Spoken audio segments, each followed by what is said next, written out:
Au Bénin, on est parti voir des sorciers parce que moi je voulais avoir le succès, j'allais voir des marabouts et je voulais vraiment que mon entreprise réussisse. Et c'est vrai que mon entreprise a commencé à décoller, sauf que lorsque tu vas voir des marabouts, lorsque tu fais des pactes avec le diable peut te donner le succès, mais en retour, il te prend quelque chose. Et il a pris personne de ma famille, il a pris aussi mes enfants. Ma femme d'ailleurs a témoigné sur cette chaîne. J'ai perdu 2 enfants. Et c'est là que je réalise qu'en fait, on ne doit pas blaguer avec les choses spirituelles et on ne doit pas blaguer avec le diable. Et donc on était vraiment sous cette emprise. Et en fait, je sais ce que c'est d'être possédé parce qu'il y a des moments où, quand je roulais en voiture, le diable me disait fonce, fonce, fonce, fonce, fonce, fonce. Les gens ne t'aiment pas. Tu dois te tuer. Regarde ta situation. Les gens ne t'apprécient pas. Les gens te critiquent. Les gens t'humilient. Dieu ne t'aime pas. Et vraiment, je croyais à ces mensonges.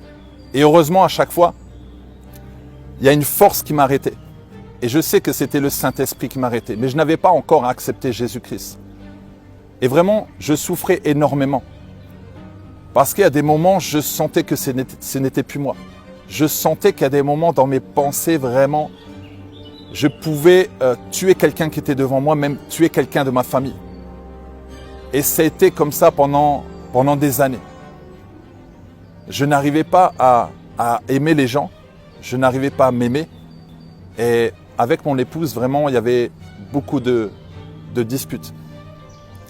Et à un moment donné, comme je voulais masser un artiste, j'aimais beaucoup la culture sénégalaise, je me suis retrouvé à masser cet artiste. C'était à Bercy, à Paris.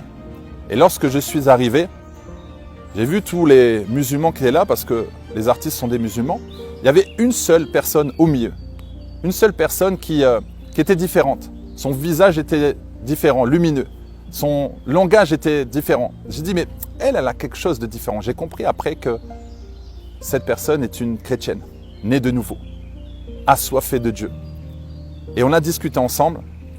Et là, elle me dit, mais après le concert, vous allez où? On va rentrer, on va dormir dans la voiture. Elle dit, non, vous ne dormez pas dans la voiture, vous venez à la maison. On est allé à la maison, elle nous a présenté son mari. On est revenu régulièrement la voir. Et elle nous a dit, voilà, nous, on est chrétiens et on va à l'église. Est-ce que vous avez envie de venir? Ce que j'ai apprécié chez eux, c'est qu'ils ne nous ont pas forcé à aimer Jésus. Mais en fait, on a apprécié Jésus de par leur attitude, leur manière de parler, leur manière de nous aimer, leur manière d'éduquer les enfants. Le couple frais, équilibré, ça nous a touchés. On s'est dit, waouh, on va aller voir ce qui se passe à l'église. Et on arrive là-bas et on voit des gens heureux. Ah, je me suis dit, mais il y a encore des gens sur cette terre heureux parce que moi, j'étais mal dans ma peau. Donc, quand tu es mal à l'intérieur, forcément, tu vois le mal à l'extérieur. Et je me dis, les gens sont tellement heureux. Qu'est-ce qu'ils ont à lever les mains vers le ciel? Et je me suis dit, mais on va faire la même chose. Et j'ai levé les mains vers le ciel, mon épouse aussi. Et là, j'ai commencé à pleurer. J'ai senti un feu venir en moi. J'ai senti un amour venir en moi dans mon cœur. Ça m'a tellement touché. J'étais bien. Comme si, en fait, on m'avait pris dans les bras. Et j'ai senti vraiment l'amour du Père. J'ai senti que Dieu m'avait touché. Et à ce moment-là, vraiment, ma vie a commencé à changer. J'avais honte parce que voilà, j'étais très orgueilleux. Un homme ne pleure pas, un homme est dur. Et là, vraiment, je lâchais prise. Et le Seigneur m'a fait tellement du bien. Et là, j'ai regardé sur le côté, je dis, ah, j'espère que ma femme ne m'a pas vu. Et quand je l'ai regardée, elle pleurait aussi, elle avait été touchée. On a été touchés en même temps. Et là, j'ai expliqué après aux amis, j'aurais dit, mais qu'est-ce qui s'est passé? Ils disent, ah, Jésus vous a touché. Jésus vous a tendu la main. Maintenant, c'est à vous d'accepter Jésus-Christ. On a mis 8 ans avant d'accepter Jésus. Parce qu'on est rentré chez nous et on a commencé à continuer à faire nos bêtises. Aller voir encore des marabouts, aller voir des médiums, aller voir des voyants. En fait, comme on avait encore ce pacte avec le diable ne voulait pas nous lâcher. Pendant 8 ans, nos amis ont prié pour nous. Et un jour, j'ai senti vraiment que le diable avait pris le contrôle de mon corps. C'était non seulement un danger pour ma famille, parce que j'aurais pu tous les tuer, mais aussi un danger pour moi. Et là, j'ai crié au secours. J'ai envoyé un message à plusieurs personnes, dont notre amie sur Paris. Et là, elle a souri, elle a dit, c'est aujourd'hui que vous devez accepter Jésus-Christ. C'est aujourd'hui même. Alors j'ai dit, ok, on arrive sur Paris et on va accepter Jésus-Christ. On a fait la prière du salut. Et ce jour-là, Jésus-Christ est rentré dans notre cœur. Et c'est à ce moment-là où vraiment on a senti que les démons sont partis. On a senti qu'on a été libéré, restauré. La haine qu'il y avait à l'intérieur de moi s'est transformée en paix.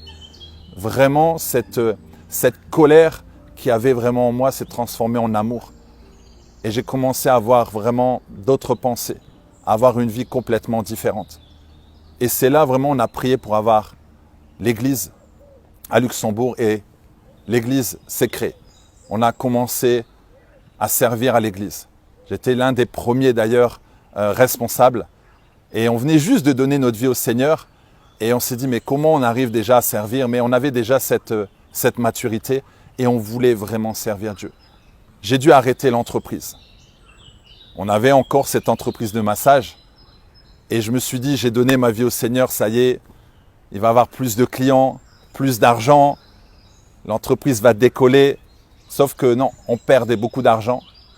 On perdait beaucoup de clients. Et là, j'ai dit, mais Seigneur, qu'est-ce qui se passe? Et là, le Seigneur me disait, lâche l'entreprise. Ah, j'ai dit, Seigneur, on ne peut pas lâcher l'entreprise. Si on lâche l'entreprise, comment on va faire? On n'a pas de chômage, on est à deux à travailler dedans, on a une maison à payer, comment on va faire? Et là, le Seigneur dit, lâchez, lâchez. Après 1 an, on n'a pas lâché. Ça faisait 13 ans qu'on avait l'entreprise.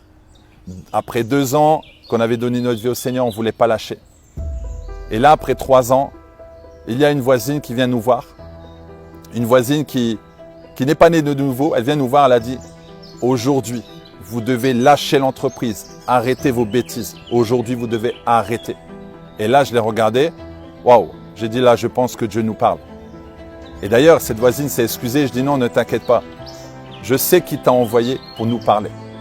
Et là, j'ai dit, Seigneur, je te fais confiance. Je vais arrêter l'entreprise. Je mets l'entreprise en faillite. Mais s'il te plaît, tu ne vas pas nous abandonner. Et je me souviens que c'était un jeudi matin à 11h. J'allais signer l'aveu de faillite. On avait des employés. On avait des personnes qui travaillaient avec nous. On avait un bon chiffre d'affaires. D'ailleurs, avant que je signe l'aveu de faillite, voilà que des entreprises nous contactent en disant on veut travailler avec vous, on veut travailler avec vous. Des gros montants. Ah, j'ai dit le diable veut nous séduire. Là, j'ai dit non, non, non, non, non. Comme vous savez, le diable est là pour nous tenter, nous séduire. On a dit non, non, non. Demain à 11h, Relax Max est terminé parce que l'entreprise s'appelait Relax Max. Et c'est là qu'à 11h, au moment où j'ai signé l'aveu de faillite, je suis ressorti, j'ai eu une paix, une libération. Dieu m'a fait comprendre qu'il n'était pas dans l'entreprise parce qu'on l'avait consacré au diable. On avait encore une alliance avec le diable à travers cette entreprise. Et là, l'après-midi, j'envoie un CV pour que mon épouse puisse travailler. Cette dame qui reçoit le CV dit « Ok, on va recevoir grâce ». Le jeudi, je donne le CV. Le vendredi, elle a un entretien. Lundi, elle commence déjà un travail de 40 heures. Là, j'ai dit « Seigneur, tu es très bon. Maintenant, de mon côté, qu'est-ce que je fais? Tu vas témoigner. Tu vas faire des conférences. » Dieu m'a utilisé pour aller donner des conférences dans les entreprises, pour aller parler de lui, parler de mon témoignage. Et j'ai commencé à parcourir toute la France. Je suis allé vraiment un peu partout pour témoigner de ce que Jésus a fait pour moi. Et je bénis le Seigneur pour la vie qu'il m'a donnée. Je bénis le Seigneur pour toutes ces épreuves. C'est ce qui me permet d'être qui je suis aujourd'hui. C'est ce qui me permet d'être zélé pour Dieu. C'est ce qui me permet de témoigner. Je dis toujours que les épreuves dans nos vies ne sont pas un hasard. Nous devons bénir les épreuves parce qu'on apprend toujours quelque chose avec les épreuves. Et j'aime beaucoup encourager les jeunes. J'aime beaucoup encourager les personnes qui passent par des moments difficiles, qui n'ont pas confiance en eux. Mais le plus important, c'est d'avoir confiance en Jésus. Et je bénis vraiment le Seigneur. Donc voilà mon témoignage. Que Dieu vous bénisse. Amen.